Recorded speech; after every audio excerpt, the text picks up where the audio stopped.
1400 বছর আগের অক্ষরে অক্ষরে বর্ণিত সেই চমকপ্রদ বৈজ্ঞানিক তথ্য যা আজকের আধুনিক গবেষণার সঙ্গেও মিলে যায়।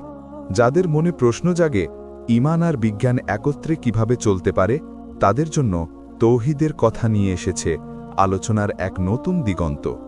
কোরআনে সূরা আয-যারিয়াতের আয়াত ৪৭-এ বলা হয়েছে, আমি আকাশকে শক্তিশালীভাবে সৃষ্টি করেছি এবং অবশ্যই আমি তা প্রসারিত করছি।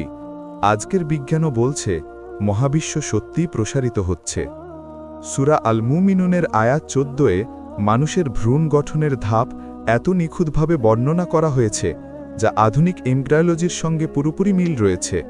আলাকা অর্থ লেগে থাকা পদার্থ, মুদগা অর্থ চেবানো মাংসের মতো আকার, ঠিক যেমন বিজ্ঞানীরা মাইক্রোস্কোপে দেখতে পান।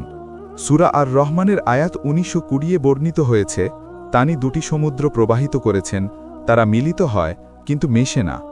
আজকের বিজ্ঞানও কথা প্রমাণ করেছে, কারণ লবণাক্ততা ও তাপমাত্রার পার্থক্যের কারণে এটি ঘটে, যাকে হ্যালোক্লাইন বলে। সূরা আন-নাবার আয়াত ৬ ও ৭-এ বলা হয়েছে, পাহাড়কে খুঁটির মতো স্থাপন করা হয়েছে। আধুনিক ভূবিজ্ঞান বলছে পাহাড়ের শিকড় মাটির গভীরে গেঁথে থাকে এবং পৃথিবীকে স্থিতিশীল করে।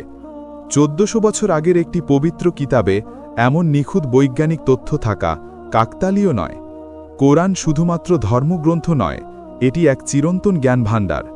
বিশ্বাস আর বিজ্ঞানের এই বিস্ময়কর সংযোগ আমাদের মুগ্ধ করে। আরও জানতে ভিডিওটি শেয়ার করুন।